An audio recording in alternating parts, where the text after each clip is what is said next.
ओम नमः शिवाय। जब कामदेव के वशीभूत हो ब्रह्मा जी ने अपनी ही पुत्री संग दुष्कर्म करना चाहा, तब शिवजी ने उन पर क्रोध किया तथा अपशब्द कहे। इसके पश्चात शिवजी की माया के अधीन होकर तथा अहंकार के वशीभूत होकर ब्रह्मा जी ने शिवजी से ही वैर मन में किया। तदुपरांत कामदेव पर कृपा करके दक्ष प्रजापति से यह कहा, हे पुत्र, तुम अपनी स्वेदका नामक पुत्री का विवाह कामदेव के साथ कर दो तो हमारा हृदय प्रसन्न होगा। ब्रह्मा जी की इस आज्ञा को सुनकर दक्ष ने कामदेव से कहा, हे अनन, मेरी पुत्री को, जो रतिनाम से भी प्रसिद्ध है, स्वीकार करो और प्रसन्नता पूर्वक तीनों लोकों पर विजय प्राप्त करते रहो। हो, कामदेव ने भी दक्ष की यह प्रार्थना स्वीकार कर ली। तब रति के साथ कामदेव का बड़ी धूमधाम के साथ विवाह हुआ। उस समय ब्रह्मा जी ने अत्यंत प्रसन्न होकर दक्ष को पिता के समान उपदेश करते हुए भगवान सदाशिव ने उनसे जो शब्द कहे थे उन पर विचार करते हुए दक्ष से बोले, हे दक्ष, शिवजी योगी स्वरूप धारण कर तीनों लोकों को जीतते हैं। भोग विलास को त्याग स्त्रीहीन होकर सदैव स्वच्छंद विचरण करते हैं। अपनी 10 इंद्रियों पर विजय प्राप्त कर वे स्वाधीन बने हुए हैं। अतः तुम ऐसा उपाय करो जिससे शिवजी सांसारिक रीति के अनुसार अपना विवाह कर लें। ऐसा हो जाने पर हम निश्चिंत हो जाएंगे।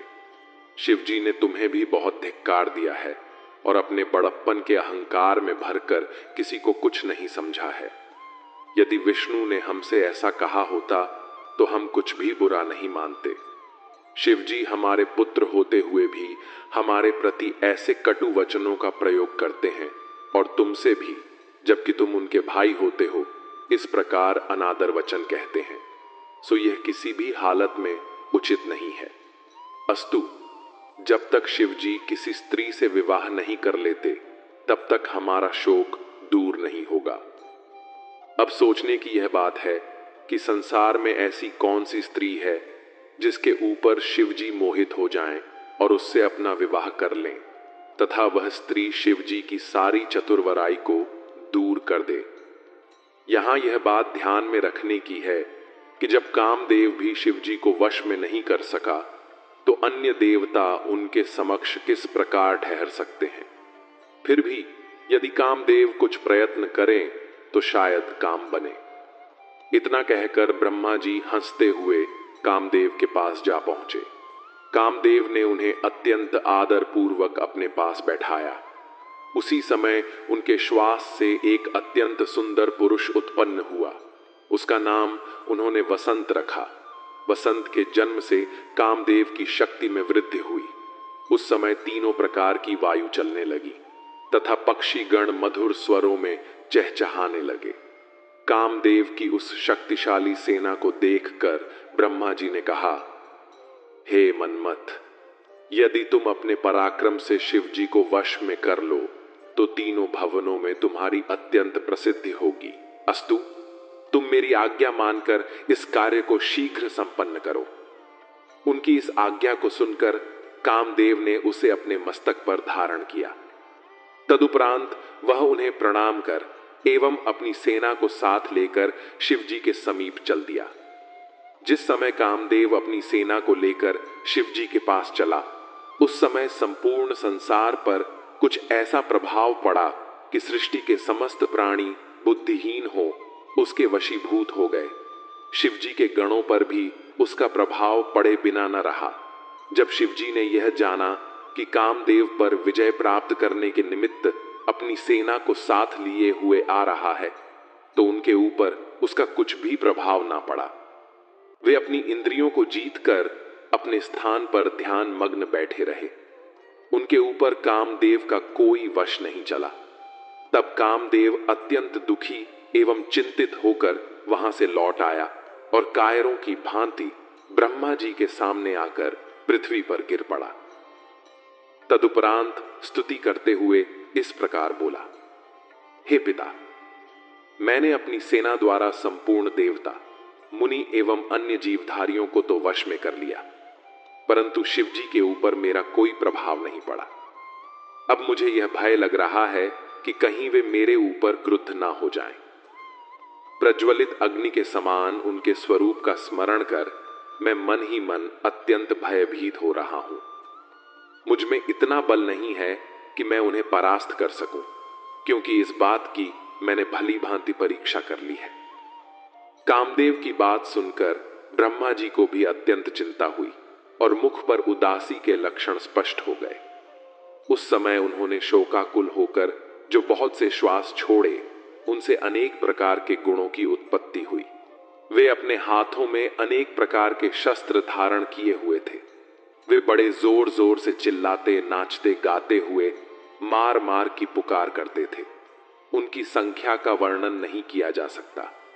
जब उन गणों को कामदेव ने देखा तो ब्रह्मा जी से पूछा, हे पिता, यह लोग कौन हैं और इनका नाम क्या है? उन्होंने उत्तर दिया, यह सब लोग मार मार शब्द का उच्चारण कर रहे हैं, अतः इनका नाम मार होगा। हे आनंद, तुम इस सेना को अपने साथ लेकर एक बार शिव जी के पास फिर जाओ और ऐसा उपाय करो जिससे शिव जी किसी स्त्री के साथ विवाह करना स्वीकार कर लें। यह सुनकर कामदेव ने उत्तर दिया, हे पिता, पहले तो मेरा कुछ यश नहीं चला और अब भी कोई आशा नहीं है। फिर भी मैं एक बार पुनः आपकी आज्ञा से उनके पास जाता हूं, परंतु आप यह निश्चय रखें कि यदि शिव जी का ध्यान भटक भी गया तो मैं जीवित कदापि नहीं बूंगा। इतना कहकर कामदेव अपनी उस नई सेना को साथ लेकर वहां से चल दिया और उस स्थान पर जा पहुंचा जहां शिव जी ध्यान मग्न बैठे थे। सर्वप्रथम उसने पृथ्वी पर मस्तक रखकर शिव जी को प्रणाम किया। तदुपरांत उनकी प्रसन्नता के निमित्त अनेक प्रकार से उनकी स्तुति की। उसने प्रार्थना करते हुए कहा, हे प्रभु, मैं अपने पिता की आज्ञा अनुसार यह कार्य करने के लिए आया हूं, अतः आप मेरे ऊपर कृपा बनाए रखें। इतना कहकर कामदेव ने अपने साथी वसंत को चारों ओर फैला दिया। उस समय संसार के किसी भी प्राणी का धैर्य स्थिर न रह सका, परंतु इतने पर भी शिव जी का ध्यान विचलित न हुआ। कामदेव का उस समय भी यह बड़ा सौभाग्य रहा कि शिव जी ने उसे भस्म नहीं कर दिया। तत्पश्चात कामदेव लज्जित होकर पुनः ब्रह्मा जी के पास लौट आया और बोला, हे पिता, शिव जी पर मेरा इस बार भी कोई वश नहीं चला। यदि आप चाहते हैं कि शिव जी विवाह अवश्य करें तो किसी अन्य उपाय का आश्रय लीजिए। इतना कहकर कामदेव अपने घर को चला गया और यह समझ गया कि शिव जी पर उसका कोई प्रभाव ना पड़ेगा। उस समय ब्रह्मा जी को अत्यंत निराशा तथा चिंता हुई। इसके बाद उन्होंने विष्णु जी से सहायता मांगी।